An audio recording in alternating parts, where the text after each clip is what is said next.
program yang dipaksakan berjalan. Yang disebut Tio itu adalah maling berkedok gizi atau MBG. MBG rupa-rupanya ini benar-benar menguras sumber daya ekonomi negara, yang kemudian ini juga menggerus sumber daya anggaran kaitannya dengan pendidikan, kesehatan, dan semuanya sekarang semua terdampak. Realitas politik hari ini yang tidak sedang baik-baik saja. Makasih Ibu Wiwin atau Suhu saya manggilnya. Di kesempatan ini saya sebenarnya mau refleksi sedikit saja berkaitan dengan persoalan tahanan politik. Yang tadi disebut juga ada yang nggak mau disebut tahanan politik, ya. Tapi hal yang mau saya pertegas bahwa ini jelas persoalannya bukan persoalan hukum biasa. Persoalannya jelas persoalan politik. Persoalannya adalah soal penyelenggaraan kekuasaan yang tidak pernah sungguh-sungguh memastikan perlindungan hak asasi manusia. Ini adalah soal yang tidak pernah selesai dan tidak akan pernah diselesaikan, yakni impunitas.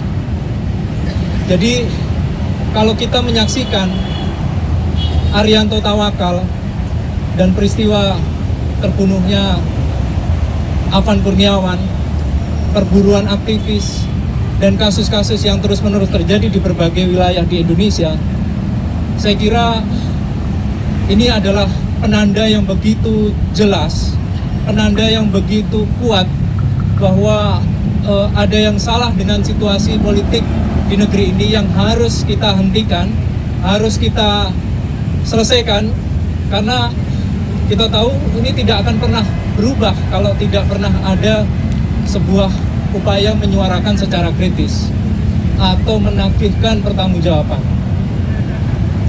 Masalahnya adalah kita tahu bahwa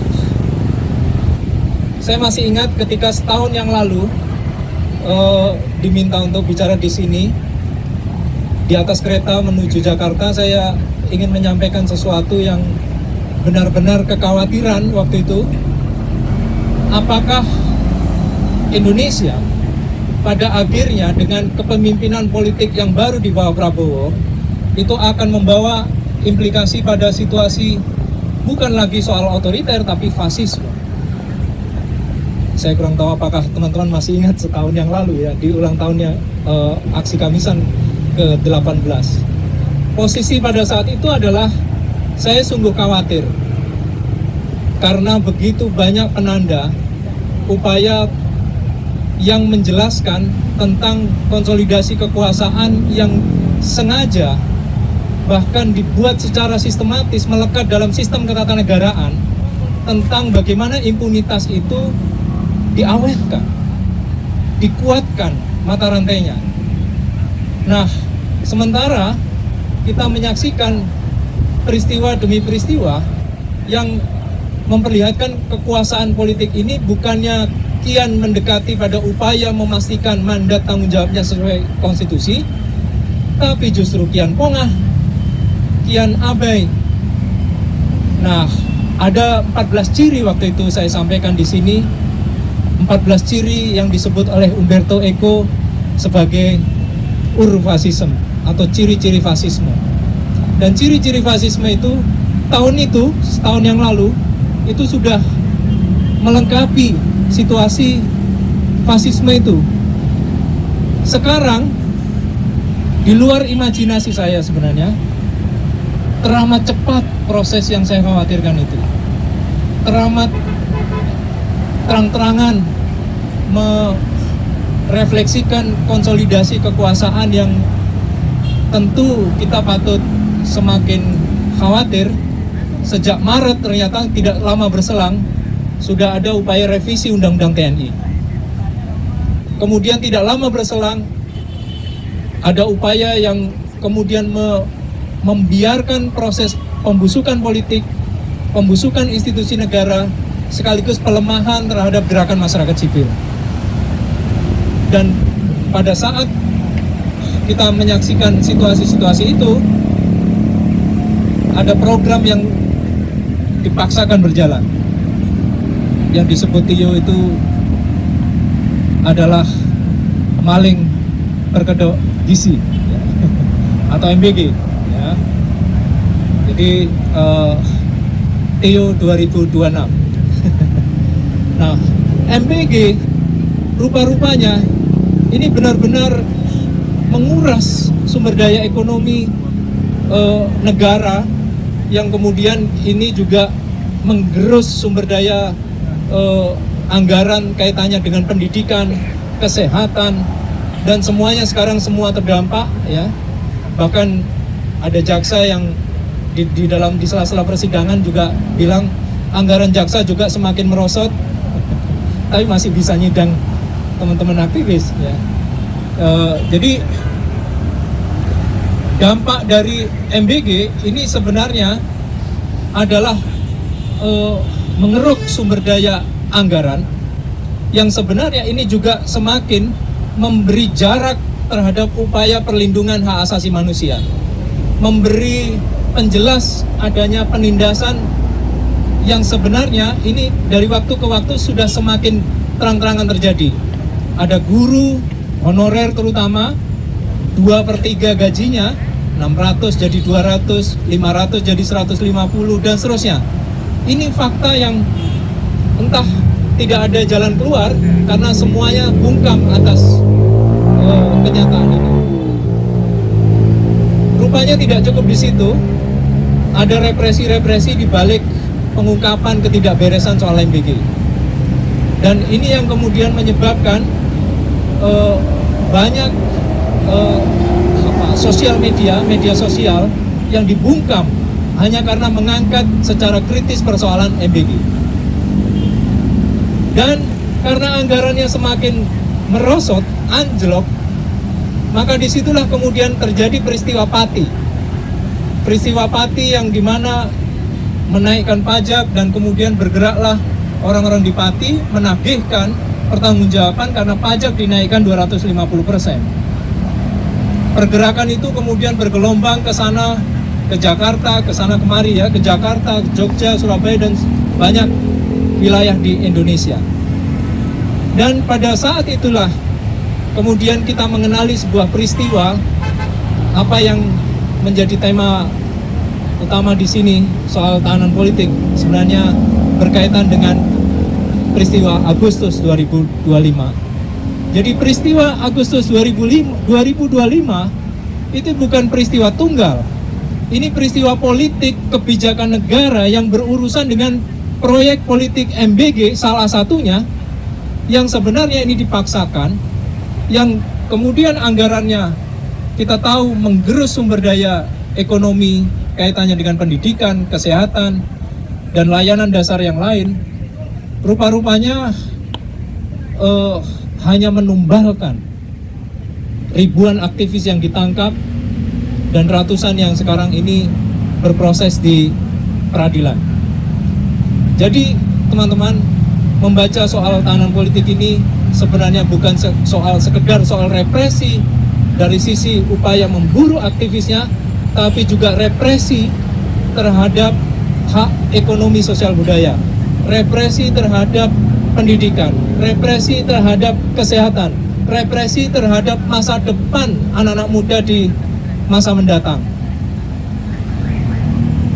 Hari ini kita menyaksikan situasi-situasi ini alih-alih berubah, yang terjadi justru bertambah. Koperasi Merah Putih, Sekolah Garuda, proyek strategis nasional dilanjutkan dengan sangat eksesif, seakan-akan semua menjadi milik penguasa yang begitu dominan di Republik ini.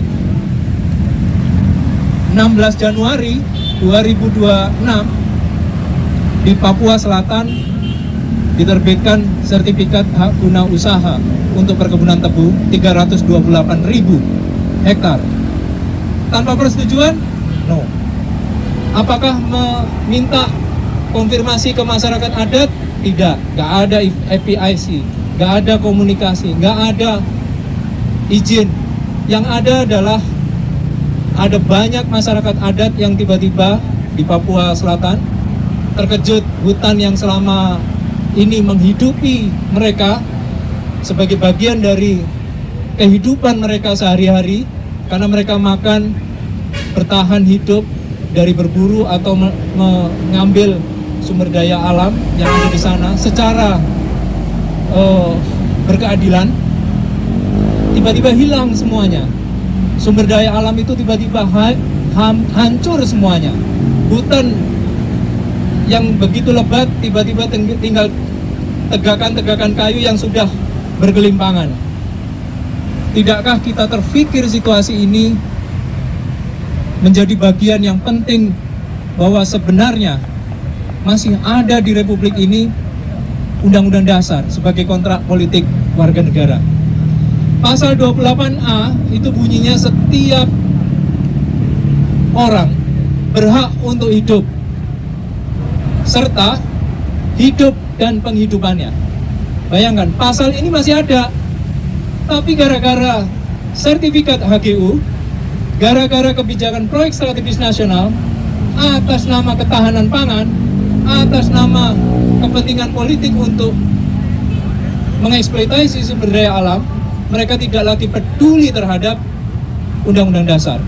Padahal Undang-Undang Dasar adalah kontrak politik antara penguasa dengan rakyatnya. Saya tidak habis pikir dalam konteks ini, seharusnya kalau DPR-nya waras, impeachment itu tidak menunggu BOP, apalagi ART. Jadi impeachment, pemakzulan itu tidak harus nunggu BOP atau ART yang sekarang ini memang sudah terang-terangan dia menjual Republik ini dalam bentuk yang paling terang-terangan. Eksploitasi ini akan terus berlangsung, bahkan tidak lagi untuk sebesar-besar kemakmuran investor. Ya, pasal 33 itu kan sebesar-besar kemakmuran rakyat. Tapi karena PSN, pasal 3 huruf D itu mengatakan kepentingan investasi, kan berarti sebesar-besar kepentingan investor. Nah, sekarang sebesar-besar kepentingan dari Donald Trump CS.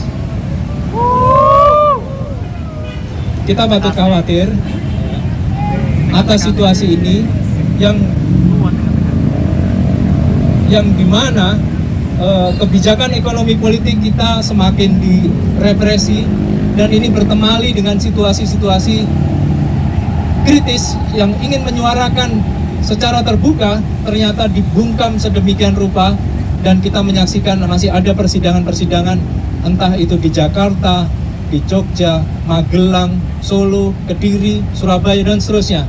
Kita masih menyaksikan itu semuanya sebagai wajah yang kita saksikan bahwa Republik ini menumbalkan anak-anak muda, menumbalkan mereka yang sedang memperjuangkan masa depannya, menumbalkan tentang komitmen yang seharusnya bisa dipertanggungjawabkan, karena kita tahu bahwa masih ada pasal-pasal yang begitu penting melindungi warga negara. Misalnya, kita Indonesia ini, Republik ini hadir, itu sudah ada pasal setiap warga berhak atas pekerjaan dan penghidupan yang layak. Bukankah kita semakin sulit untuk mendapatkan pekerjaan hari-hari ini? Bukankah kita semakin runyam dalam urusan penghidupan yang layak? Apalagi kita punya pasal 28. Bukankah kita punya kemerdekaan untuk berpendapat dan mengekspresikan? Di titik ini kita mesti refleksi. Kenapa satu, brutalitas aparat terus-menerus terjadi? Karena kita tahu kata kunci yang menjadi kekuatan di dalam melawan di aksi Kamisan adalah soal impunitas. Impunitas itu bukan soal tiadanya pertanggungjawaban. Impunitas ini adalah soal kejahatan. Impunitas ini soal dampak yang akan terjadi buat generasi masa mendatang. Impunitas adalah soal ketidakadilan sosial yang terus dirawat disematkan untuk warga bangsanya. Itu sebabnya tidak ada pilihan lain. Memang impunitas harus dihentikan, mata rantainya harus diputus, dan pertanggungjawaban itu harusnya terus bisa ditagihkan. Saya yakin teman-teman yang ada dan hadir hari ini, kita punya kekuatan untuk saling menjaga, saling bersolidaritas, memupuk, mendayagunakan, mengimajinasikan soal pencerdasan kehidupan bangsa yang mestinya tanggung jawab negara, tapi rasa-rasanya ini dibelokkan sedemikian rupa seakan-akan pencerdasan kehidupan bangsa ini sudah tinggal imajinasi pendiri republik. Padahal jelas gara-gara habisnya anggaran pendidikan itu akan menguras kesempatan terbaik anak-anak muda hari ini untuk lebih menikmati pendidikan yang lebih berkualitas bagi bangsanya dan masa depannya. Jadi, saya ingin mengakhiri, tidak ada pilihan lain selain kita terus bisa membentengi, menguatkan untuk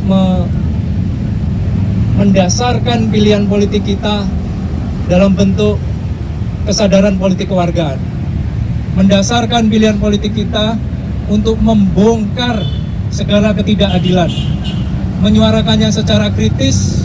Memang bukan perkara mudah, memang bukan perkara yang tidak hanya bisa seperti membalikkan telapak tangan, tetapi hanya dengan itu kita akan bisa memberikan kekuatan yang tidak akan pernah bisa dihentikan, yakni berpikir secara kritis, mendayagunakan dengan upaya-upaya yang bisa menegaskan bahwa bangsa ini masih punya anak-anak muda ataupun orang-orang yang berjuang bersetia di jalan perubahan yang lebih baik, lebih memastikan hak konstitusional warga negara.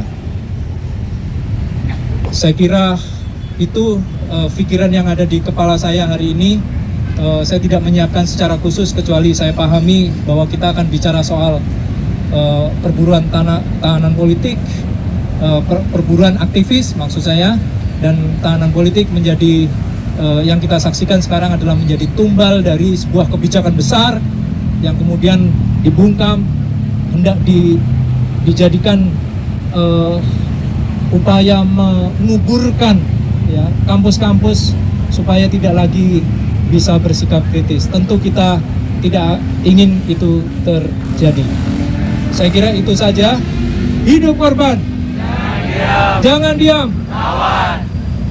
Lawan siapa? Prabowo. Soeharto? Bukan pahlawan. Terima kasih.